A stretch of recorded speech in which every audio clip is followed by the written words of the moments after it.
저희가 항상 시작할 때 이 보수의 위기, 보수의 위기. 그다음에 지금 우리나라 사회에서 보수의 설 자리 아, 이런 부분들을 상당히 이야기를 많이 하고 있습니다. 그렇죠. 그게 약간 우리는 빗대어서 미국의 대선을 보면서 우리는 상당히 많은 이 시대적 흐름과 지금의 트렌드를 읽어가고 있는데요. 네네. 지금 미국 대선을 바라보고 있는 우리 성재준 대표의 관점을 저는 듣고 싶어요. 도널드 트럼프의 이 재선 네. 그리고 그게 갖고 있는 역사적 의미 어떻게 보십니까? 사실 이제 그 미국뿐만 아니라 전 세계적으로 예. 지금 이제 뭐 영국도 그랬고 프랑스도 그렇고 이탈리아도 그렇고 음흠.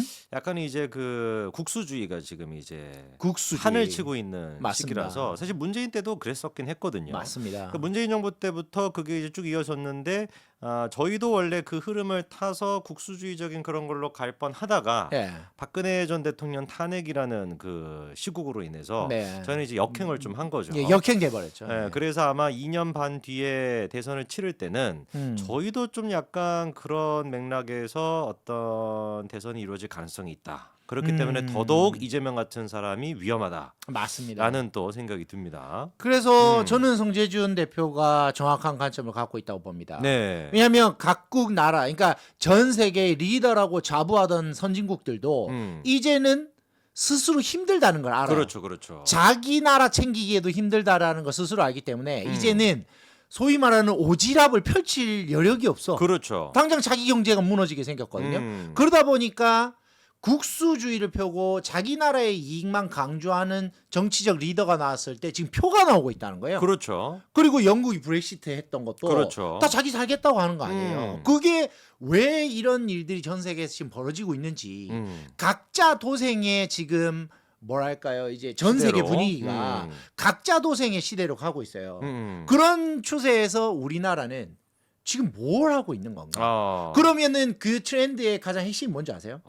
보수로의 회귀예요. 보수로의 회기. 보수로의 회귀가 국수주의와 맞물려서 가고 있는데 우리나라는 정말 죄송합니다. 아사리판입니다. 아사리판이죠. 우리나라 아사리판이에요. 음. 정치 지도자가 지금 상실된 상황에서 하루 앞을 내다볼 수 없는 정말 예측 불가능한 정치가 계속적으로 이어지고 있습니다. 그렇죠. 국민들이 불안하고 국민들이 다음날 뉴스 뭐가 나올지 좀 걱정이 되는. 걱정이 돼요 정말. 그리고 진짜 실제 그런 일이 현실화되고 있지 않습니까?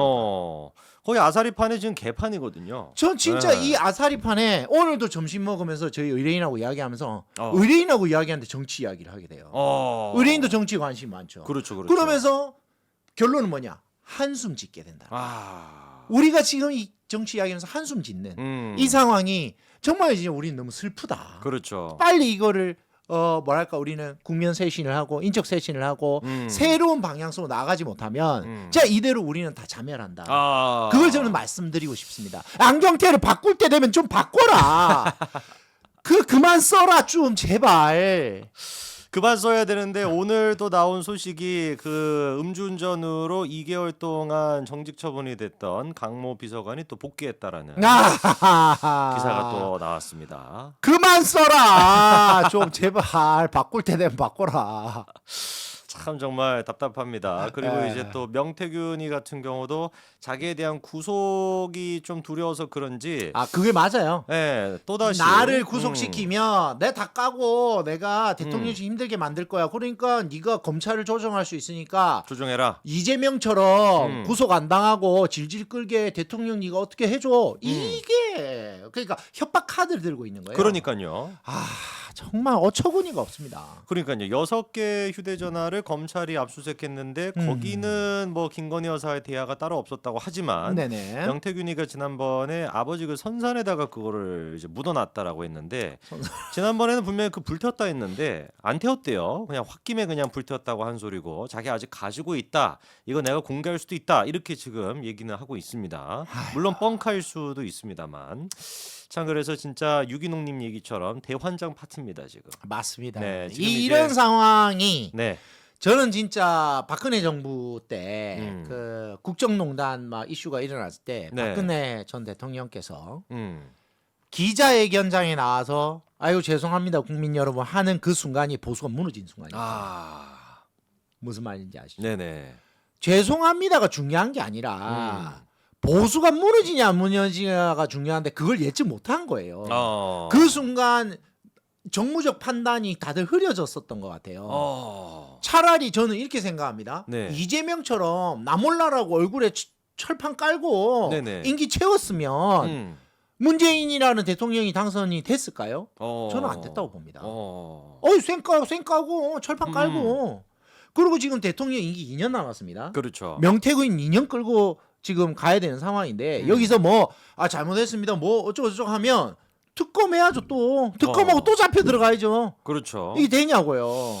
그리고 지금 대통령실의 그런 이슈들 때문에 지지도 다 폭락했지 않습니까? 그 지금 그날의 그 충격적인 날이 저는 기억이 나는 거예요. 그러면 이런 똑같은 게 차원에서 반복될까 봐. 이번에 있을 대통령의 대국민 담화 네. 이게 일단 이루어지는 과정도 굉장히 좀 험난하기는 했습니다. 한동훈 대표가 이제 그 월요일 날 처음 이제 그 다시 한번 이 좀 입장을 밝혔고요. 올려가면서 그리고 난 다음에 이제 그 추경호 원내대표가 갑작스럽게 이제 대통령이랑 면담을 또 하고 그리고 난 다음에 이제 그 정해졌다라고 발표를 했는데 보니까 또 정진석 비서실장이 자기가 한 거다 이렇게 또 이제 얘기가 나오고 뭐가 됐든지 간에 그 과정을 떠나가지고 결국에는 어느 정도 수위의 발언이 나올 것인가 이건데 좀 뭐 이따가 또 저희가 얘기하긴 하겠습니다만 좀 강력한 좀 쇄신의 얘기가 나올까요? 지금은 대통령 고위 관계자는 안 그렇다고 하는데 우리가 과거를 돌이켜서 미래를 설계하지 않습니까? 네네. 사과 이런 단어 나오면 큰일 납니다. 절대로 안 됩니다. 네네. 지금 해야 될 이야기는 여러분 걱정 마십시오. 남은 2년 제가 힘있고 강력하게 밀어붙여가지고 모든 이슈들을 다 제가 그러니까 개혁을 해내고 쇄신을 해내고 여러분들이 걱정하는 민생 잡고 다 하겠습니다. 이런 메시지가 나와야 돼요. 걱정하지 마십시오. 그러면은 그 사과는 아니더라도 그 인적 쇄신이나 이런 거는 하겠다는 얘기가 아니죠. 나와야 되고. 명태균이 하는 이야기 다 근거 없다. 난 자신 있다. 이런 태도를 보여줘야 된다고요. 그러면은 그게 뭔데 아무것도 아니다. 한동훈 대표가 얘기했던 인적 쇄신 문제도 아무것도 하지 않습니까? 그러니까 그 인적 쇄신을 받는 거죠. 음. 그러니까 대통령실은 인적 쇄신을 하나만화를 본인이 선택할 사안은 이미 지났다고 봅니다. 저는 필수라고 봅니다. 필수. 국면 전환을 정권이 할 수 있는 게 몇 개 없어요.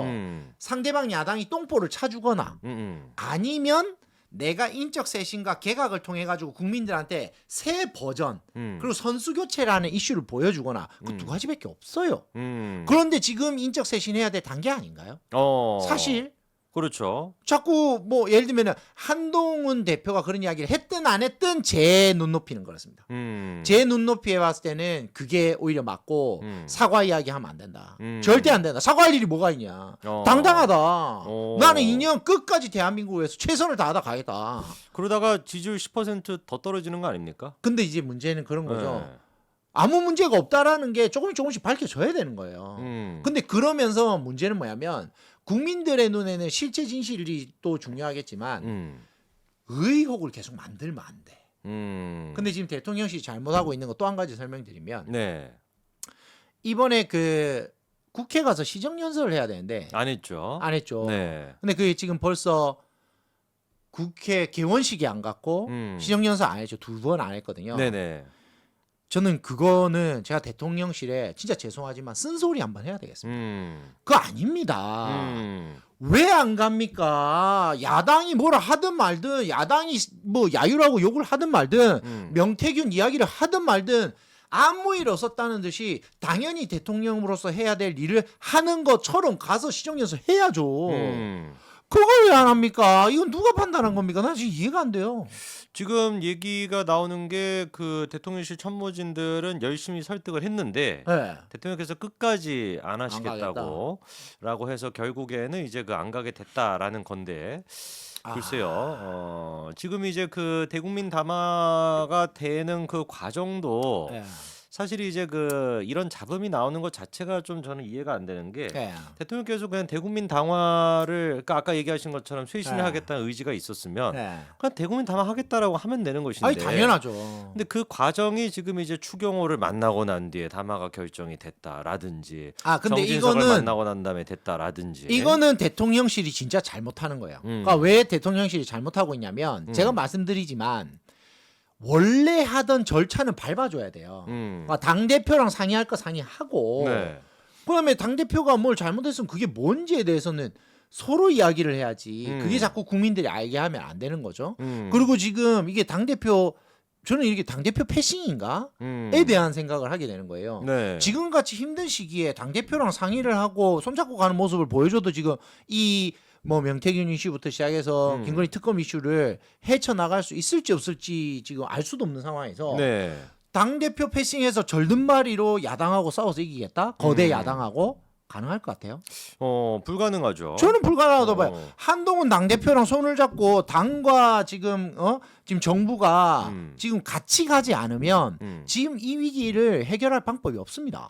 근데 그거를 같이 가는 게 지금 이제 좀 안 되는 게 예. 한동훈 대표는 지금 또 입장이 나온 게 국민 눈높이에 맞아야 된다. 예, 예. 대국민 담화가. 네네. 그러니까 이번엔 좀 달라야 된다라는 얘기가 속된 표현으로 이제 원론적인 이야기죠. 그렇죠. 근데 이제 좀 달라야 된다, 국민 눈높이에 맞아야 된다는 얘기는 명태균 이슈나 아니면 이제 모든 이슈들에 대해서 대통령이 지금까지 사과를 보여준 하고. 네. 반응보다 좀 네. 사과까지 가는 네. 그런 지금 입장을 한동훈 대표는 보이고 있고 네. 대통령 같은 경우는 뭔 문제가 있냐, 아무 문제 없다, 이렇게 지금 가니까. 자. 이렇게 말씀드리면 저는 이제 여러분들도 이해가 쉬울 것 같습니다. 네. 첫째는 뭐냐면 대통령이 잘했고 못했던 간에 정권이 무너진 걸 우리가 원하지는 않잖아요. 그 잘못한 수준도 정권이 유지되는 선에서 뭔가가 해소가 돼야 된다고 보거든요. 그렇죠. 그러면 대통령이 명태균 이슈나 이런 거를 잘했다고 생각하는 사람이 누가 있어요. 당연히 잘못했죠. 그런 이슈를 만들면 안 되고 그런 의혹을 만들면 안 되죠. 공천 개입 이야기 나오면 안 되고 그런 브로커 이야기가 나오면 안 되죠. 당연히. 왜 브로커하고 대통령이 교류를 합니까? 당연히 잘못된 거죠. 그렇죠. 제가 하는 말은 그 잘했다는 뜻이 아니라 그거를 국민들 앞에 송구합니다. 이런 이제 근심 걱정을 끼쳐드려 죄송합니다.는 가능해도 이걸 가지고 더 걱정하지 마세요. 국정 운영하는 데는 지장이 없습니다. 말 그대로 야당의 공격에 무너지지 않을 정도여야 된다는 거예요. 무슨 말인지 알겠죠? 그럼 명태균 이슈에 대해 가지고 일단 대통령께서 다 속 시원하게 다 말을 할 수는 없을 것 같아. 네, 그럼 다 말하면 저 죄송한데요. 정권 바뀌어야 돼요. 아, 그렇습니까? 저는 그렇게 생각합니다. 아. 근데 저는 박근혜 정부가 무너지는 걸 보면서 와 이게 한순간이구나라는 생각을 했던 게 진짜 위험하거든요. 근데 우리가 뭐 친한이든 친윤이든 싸우고 원론적인 이야기를 하는 거는 좋아요. 다 좋은데 왜 우리가 정권을 뺏길 정도까지는 하면 안 되지 않을까요? 우리 2년이나 남았는데 2년까지는 어쨌든 마무리는 지어야 될 거 아니에요. 그렇죠. 근데 이대로가 마무리 못 지을 것 같아서 그래요. 저는 마무리 못 짓느니 차라리 조금 얼굴에 철판이라도 깔고 마무리를 지어줘야 다음 정권에 이어갈 수는 있는데 그렇죠. 여기서 무너져 버리면 끝나는 거거든요. 근데 철판이라도 깔아야 되는데 네. 그리고 얼굴을 다 버리면 안 되지 않습니까?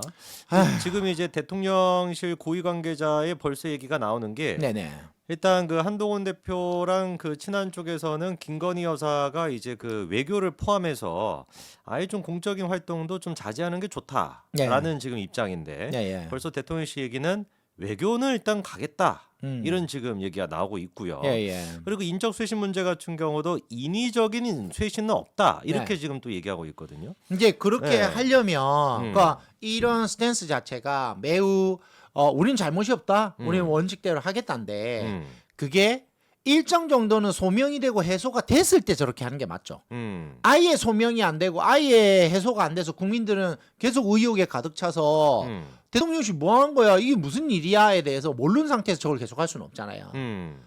그러면 차라리 그럼 외교를 계속하고 인적 쇄신을 안 할 것 같으면 국회에 가서 시정연설을 하든가. 그렇잖아요. 국회 시정연설은 왜 안 하면서 외교는 또 해요. 또 이상하잖아요. 모든 걸 일상처럼 유지하시려면 유지를 하시고 아니면 극단적인 방법을 쓰시고 둘 중 하나를 해야 된다는 거예요. 어떤 의미인지. 근데 일단 김건희 여사 문제나 인적 쇄신 문제 정도는 대통령께서 좀 결단을 해야 되는 시기 아닙니까? 근데 저는 두 가지 문제 중에서 한 가지는 적극적으로 저 의견을 피력하는 건 인적 쇄신은 반드시 해야 된다. 인적 쇄신. 그거는 뭐 한동훈 대표도 원하고 있지만 그건 한동훈 대표 의견을 떠나서 주변에서 지금 보수해서 걱정하고 있는 모든 사람들이 당연히 지금 이 타이밍이라고 생각할 거고요. 그리고 그 타이밍에 쓸 수 있는 카드들도 상당히 많다고 봅니다. 그리고 두 번째 외교 아 근데 이제 외교를 비하하고 싶지는 않아요. 외교 성과가 상당히 많은 정부였기도 하지만 외교도 근데 국민들 눈에 그 외교가 갖고 오는 성과 지난번에 봤던 체코 그것도 지금 홀딩돼 있는 상태고 네. 지금 이런 상황에서 외교를 계속 유지하는 게 과연 대통령이 국민들에게 보여줘야 될 모습, 진짜 필수적인 모습인가에 대해서는 한번 좀 고민은 해봐야 된다는 거예요. 아예 안 나가는 건 이상하지만 그래도 줄이면서로도 이 지금 국내 정세를 조금 안정화시키는 데 집중해야 되는 거 아닌가. 저렇게 돼버리면 너무 나몰라라가 돼버리잖아요. 그러니까요. 그런 맥락 속에서 명태균 이슈도 나몰라라라는 그 프레임으로 같이 묶이지 않을까요? 근데 네. 지금 이대로 가면 국정농단이라는 단어를 가지고 또 야당에서 신나게 깔 거거든요. 그럼 신나게 깔면 국민들은 다 거기에 다 이렇게 휩쓸려 갈 거고. 근데 그렇게 되면은 정말 안 좋은 기억들이 또 다시 살아날 수 있고. 전 그게 두렵습니다. 그 정도 급에 왔어요, 내가 볼 때. 지금 이대로 잘못 가다가는 잘못하면 진짜 대통령실은 말 그대로 맞습니다. 시한폭탄입니다. 그럼 보수 전체가 무너지는 거는 순식간이라고 저는 봅니다. 그러니까 그 지경이 오기 전에 충분히 제가 봤을 때는 이거를 해결할 수 있는 근데 사과한다고 요소들이 해결이 안 많았는데. 된다니까요. 그러니까 사과를 해서 국민들이 그래 너의 사과를 받아줄게 앞으로 잘해가 되면 좋은데 사과했어? 그럼 진짜 너 잘못한 거네? 내려와가 되니까 그게 문제라는 거예요. 아니 뭐 예를 들어서 김건희 여사 문제 같은 경우도 이미 뭐 지난 총선 때부터 시작해가지고 뭐 조금만 톤다운을 하고 김건희 여사 문제는 법률적인 문제는 아니니까요. 그렇죠. 그래서 뭐 죄송하다라든지 예. 그렇게 좀 전향적인 입장을 보였으면 과연 이렇게까지 됐을까라는 생각. 그리고 이제 또 인적쇄신 문제 같은 경우도 누가 봐도 인적쇄신을 뭐 내각 총교체 정도로 해도 모자랄 판인데 그렇죠. 너무 지금 문제 없다라는 식으로 밀어붙이고 있고 명태균 이슈 같은 경우도 사실 이제 제가 느끼기에는 보수 쪽 국민들도 별로 그렇게 막 이 호의적이지가 않거든요. 자, 이 문제가. 1번은 김건희 여사 이슈에 대해서는 저는 저기 성재준 대표가 한 말에 동의합니다. 왜냐하면 지금 계속 영부인 이슈가 지금 끊이지를 않아요. 그러니까 그 옆에서 보던 진심 어린 충고를 하는 참모들도 그렇다면 제도적인 장치라도 둡시다. 그 감찰관인가요? 감찰관 두고 국민들 보기에 시스템에 의해서 그다음에 제도에 의해서 영부인의 활동이 통제되고 있다라는 것을 보여줍시다. 지금 제안한 거잖아요. 그러면은 그 감찰관도 두고 그다음에 부속실도 만들고 그다음에 영부인의 활동도 최소한으로 이렇게 줄이고 국민들이 자꾸 그거에 대해서 스트레스를 받으니까 근데 그런 대안은 상당히 저는 수긍할 만하거든요. 왜냐면 지금 절반 해보니까 이 제도 없이 좋은 결과가 나왔나요? 지지율만 추락했잖아요. 그러니까 저는 이 제도를 어쨌든 한번 수용은 해야 될 시기가 오지 않았나. 그러니까 명태균 사과할 게 아니라 뭔가 시스템적으로 가서 이거를 보수 전체의 그러니까 위기가 이렇게 뭐랄까 오염되는 거 쓴 막아야 되지 않겠냐. 그게 제 생각인 거죠.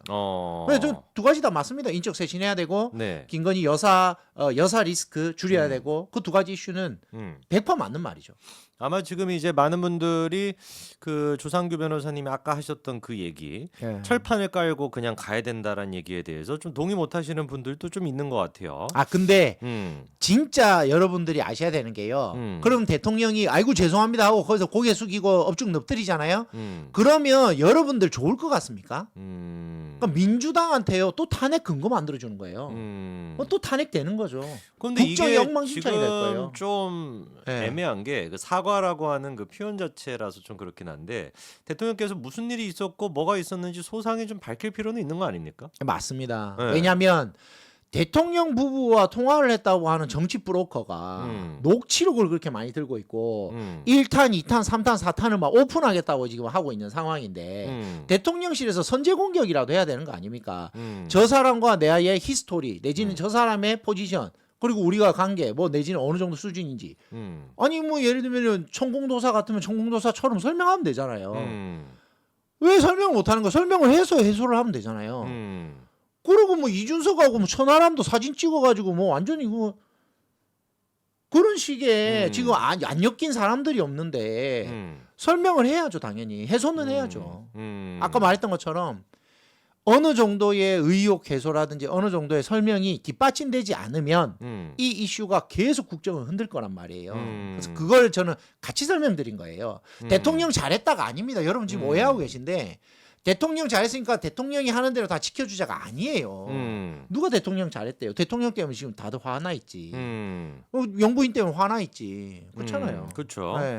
이게 지금 문제가 지금 10%대 지지율로 저희가 지금 돼 있는 상태인데 내일의 어떤 그 담화에서 대통령께서 전향적인 어떤 변화를 안 보인다면 예. 이 지지율이 15%대까지도 떨어질 수 있는 거 아닌가. 예. 만약에 그렇게 된다면은 박근혜 정부의 탄핵과는 좀 다른 국면으로 탄핵과 비슷한 결과로 또 갈 수도 있다. 저는 네. 탄핵으로 갈 수도 있어요. 음. 저는 이 정부가 마무리 못하지 않을까라고 걱정하는 많은 정치인과 많은 기자들을 만났기 때문에 네. 지금 저는 그 고민을 같이 하고 있다고 보고 여러분들도 한 번만 제 질문에 고민해 보세요. 이번 정부가 정말 어떻게든 2년 마무리할 수 있는 방안이 뭔지에 대해서 한번 여러분들도 한번 고민해 보세요. 이게 과연 명태균 이슈를 다 까발려가지고 대통령 잘못했다는 걸 전 국민한테 보여주는 게 이 정부를 유지시키는 방식인지 그건 대해서 생각을 해봐야죠. 네. 참 어려운 질문이네요. 네. 예를 들어서 그렇다 그래서 아무 일이 없었던 것처럼 가기에도 지금 이제 여론이 좋지가 않고요. 예. 그렇다 그래가지고 우리가 다 이런 죄가 있었다라고 또 얘기하는 것도 그러니까 말씀처럼 또 안 좋을 어렵습니다. 수도 있고. 예. 그러니까 근본은 이제 이 지경까지 지금 된 게 문제인 거예요. 이재명 보세요. 철판 네. 깔고 그래도 몇 년을 버티잖아요. 아니 우리 보수에는 그런 주자가 왜 없나요 좀. 근데 아마 지금 버텨주면 안 되나? 네, 근데 아마 지금 상태에서 윤석열 네. 대통령이 이재명처럼 그렇게 하는 거는 뭐 좀 쉽지 않고. 네. 지금 대한민국의 대통령과 대통령 후보가 됐던 거의 지지율이 비슷하게 나왔던 후보 전 후보 그 둘의 지금 이슈들을 보면서 대한민국 국민들 중에 안 슬픈 사람 누가 있을까요? 참 정치적 리더를 잃은 이 지금 시대 정말 슬픈 시대라고 저는 생각을 합니다. 그러니까 태평성대를 이룰 수 있는 태평성대를 이끌어줄 정치 리더 진짜 어디 있습니까 도대체? 한 사람은 지금 재판 지금 공개하라. 지금 전 국민이 그 사람 재판 받는 거 봐야 되고 한 사람은 정치 브로커한테 녹취록 다 까여가지고 그거 갖고 연일 기사가 나오고 있고 이런 슬픈 정치적 현실에 대한민국이 한 걸음도 앞으로 못 나가고 있습니다. 저 슬픈 상황이에요. 네. 네. 그렇습니다. 뭐 어쨌거나 지금 이제 여론조사 결과가 영남권이랑 보수권에서도 대통령에 대한 지지도가 10%로 떨어져 있는 상태인데 이 문제를 좀 어떤 식으로 가야 될지 일단 근데 탄핵의 문제나 개헌의 문제 같은 경우는 국민의힘이 동조하지 않고서는 민주당이 할 수가 없는 부분이고 그렇죠. 근데 이제 국민의힘이 요구하는 거는 지금 이제 한동훈 대표를 통해서 요구하는 거는 국민 눈높이에 맞게끔 좀 하자라는 건데 모르겠습니다. 제 생각에는 명태균 이슈 같은 경우도 대통령께서 좀 속 시원하게 기다 아니다 이렇게 좀 명확하게 얘기를 해주시고 김건희 여사 문제 같은 경우도 당원들이 지금 또 원하고 있거든요. 좀 공적 활동도 줄이라는 걸. 예. 그렇게 좀 얘기해주고 예. 인적 쇄신 문제 같은 경우도 당연히 이제 뭐 지금 여러 가지 문제가 있으니까 거의 내각 총 뭐 전면 교체와 같은 이런 좀 강력한 모습을 보여주면 떠났던 보수층이 분명히 돌아올 수 있을 거라 좀 보거든요. 당연하죠. 네. 아니 지금 해야 될 그 뭘까 선택지라고 할까요? 선택지는 분명히 다 존재합니다. 대통령실이 받냐 안 받냐의 문제인 거죠. 대통령실에서 받아야 되는 상황에 받아야 됩니다. 그게 탄핵당하는 것보다 낫잖아요. 그렇죠. 지금 이대로 가서 그냥 탄핵당하고 주저앉을 겁니까? 당도 지금 분열이 돼가지고 그러면 탄핵안이 올라왔을 때 그 가결해주는 지금 우리 당의 국회의원들 나올 거란 말입니다. 이대로 가면. 그렇잖아요. 근데 그렇게 되면은 대통령실이 온전하겠냐고요. 그러니까 슬픈 역사가 또 반복되는 겁니다. 변호사님 말씀은 결국에는 대통령실과 대통령도 국민 눈높이에 맞게끔 변해야 된다는 말씀이에요. 당연하죠. 당연하죠. 그렇죠. 여러분. 대통령실의 지금 상황이 좋다라고 말하는 사람 아무도 없습니다. 그 누구도 대통령 잘하고 있다는 말하는 사람 아무도 없어요. 그렇죠. 당연히 지금 대통령 위기고 이 위기를 그러니까 넘기는 방법을 잘못 선택하면 보수는 패망한다는 거예요. 그래서 제가 지금 그거에 대한 어떤 그 솔루션을 이야기하고 있는 거 아닙니까? 그래서 저는 지금 대통령실은 제일 큰 위기는 대통령실이다. 그 대통령 부부다. 그렇죠. 그 둘의 어떤 그 뭐랄까 선택이 필요한 상황이다. 예. 극단적인 선택이 필요하다. 그렇죠. 네. 결단이 좀 필요한 결단이 시점이라는 필요하다. 말씀이에요. 네, 맞습니다. 그렇습니다. 자, 그래서 저희 지금 3,400분 넘게 보고 계시는데 여러분 좋아요 깜빡하신 분들 좋아요 한 번씩 눌러주시고요. 우리 변호사님 하셨던 얘기는 이게 탄핵의 시점까지 가서는 안 된다라는 말씀이에요. 당연하죠. 네, 예. 탄핵이나 아니면 이게 또 보수 정부의 진짜 또 그런 비슷한 결과 오늘 또 저기 또 나와가지고 김용민이가 개헌 문제 또 거론하더라고요. 지금 임기 단축. 우리가 가만 앉아가지고요. 우리끼리 머리끄댕이를 잡고 민주당 좋은 일 시키고 있다니까요. 지금 이러는 바람에 이재명 이슈가 싹 다 쑥으로 들었어요. 그러니까 더 답답한 게 네. 정말 대통령께 요구 드리는 게 그리고 제가 보기엔 어려운 문제가 아니거든요. 당연히 해야 되는 상황이죠. 어려운 문제가 전혀 아닌 것인데 왜 저렇게 눈과 귀가 다 닫힌 상태처럼 네. 저렇게 좀 가시나라고 하는 안타까운 마음이 있습니다. 비서실장이 좀 움직여 주시면 될 텐데. 그렇죠. 정진석 비서실장이 또 옳은 소리 또 하시는 분인데. 왜? 근데도 말을 잘 안 들으시는 것 같아요. 근데 대통령이라는 게 본인이 할 수 있는 일이라는 게 있고 상의를 하고 협의를 해서 해결해야 될 일들이 있지 않습니까?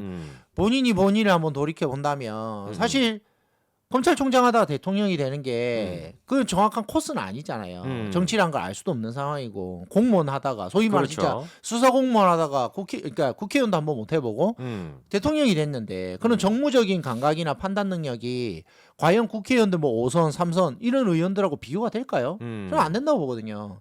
그렇다면 모여 앉아가지고 머리를 맞대고 뭔가 회의를 하고 한동훈 대표도 뭐 이런 저런 제안을 하잖아요. 그 제안 받을 건 받고 그렇죠. 합리적인 선에서 움직여야 되잖아요. 그런 교류가 없으니까 국민들이 답답해하는 거예요. 아니 이런 제안은 지금 받을 때 아닌가요?라고 생각하는데 안 받아. 그리고 한동훈 대표가 좀 회의해서 먼저 좀 이렇게 협의해야 되는 거 아니에요? 근데 안 해. 그러니까 한동훈 대표 말이 틀린 게 아닌데 그렇다고 다 맞는 것도 아니지만 틀린 게 아닌 제안은 좀 받을 필요도 있잖아요. 지금 국면 쇄신을 위해서 필요한 제안이라면 한번 좀 받아가지고 그걸 논의해볼 필요가 있잖아요. 근데 그게 한동훈이 했다는 이유로 나 싫어 이러면 안 되는 거잖아요. 무슨 말인지 알죠? 그게 한동훈의 이야기가 아니라 국민의 이야기인데 국민들의 바람이잖아요. 그렇죠. 네. 아마 아까 저기 그 조변께서 얘기하셨던 이제 그 철판 깔라는 얘기는 인정을 하는 게 아니라 우리가 설명을 그렇죠. 해야 된다. 요런 지금 맥락으로 하신 얘기인 것 같아요. 당연하죠.